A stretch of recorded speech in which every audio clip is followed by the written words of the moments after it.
Hello, good morning all. I am Dr. Shruti Bajaj, consultant rheumatologist and clinical immunologist.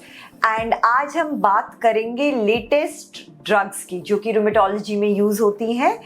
So biological drugs, जो भी patient किसी भी रूमेटोलॉजिकल illness से affected है, उसके डॉक्टर ने कभी ना कभी इस चीज़ का जिक्र किया होगा या फिर उन्होंने खुद से सर्च किया होगा.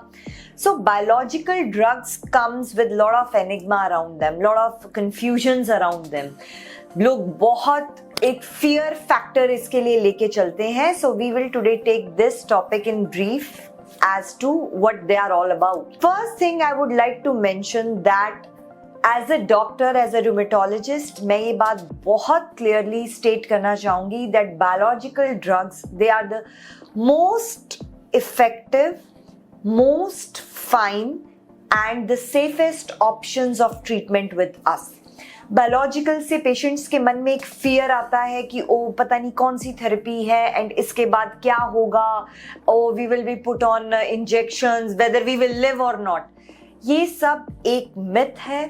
ये बहुत बहुत सेफ हाई क्वालिटी ऑप्शंस हैं जो कि बिल्कुल टारगेटेड थेरेपी है. ये सिर्फ उस चीज़ पे काम करती है जो आपकी बॉडी में प्रॉब्लम कर रही है. That's why they are costly, that's why they are rare and that's why they are used in selective patients. So rheumatology में हमारे पास फॉर एग्जांपल अगर हम रूमेटॉइड आर्थराइटिस का एक वो लेते हैं तो we have first is DMARDs, which are methotrexate, sulfasalazine, hydroxychloroquine, agoratimod. All these drugs we use. After the failure of this comes as the biological agents which are considered the second line agent. So इसके अंदर TNF alpha agents हैं जिनके अंदर 5 drugs आते हैं: infliximab, adalimumab, golimumab, etanercept, and other thing is IL-6 inhibitors which is tocilizumab. Then monoclonal agents which are act against B cells which is injection rituximab, and IL-1 anti-IL-1 agents that is anakinra. So some of the drugs are available in India, some of the drugs are not, but all these drugs more or less 5% minus here and there have a similar efficacy and they should be given. This benefit should be extended to every patient who suffers from rheumatoid conditions, right? So now there is an option of oral biologic also. लोगों के मन में बहुत fear रहता है for an injection और something. मैं आपको यहाँ ये बताना चाहूँगी कि बिकॉज इन ड्रग्स की हाफ लाइफ बहुत लंबी होती है. इन्हें 1 महीने में एक बार या 15 दिन में एक बार या 6 मंथ्स में एक बार दिया जाता है. That's why they are given in injectable form. Oral drug आपको रोज लेना पड़ता है. All these are made according to their half lives, right?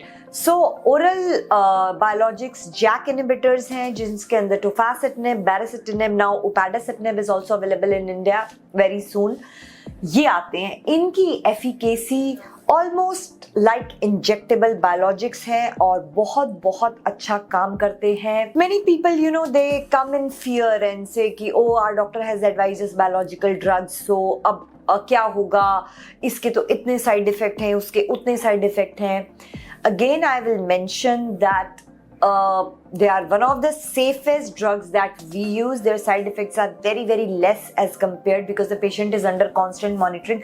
Only thing is कि we screen the patient for tuberculosis and अगर आपको TB का कोई भी रिस्क रहा है या कोई भी प्रॉब्लम रही है तो हम accordingly उसको पहले डील करते हैं. It's not that the doctor advises you and then they say bye to you कि अब आपकी प्रॉब्लम है.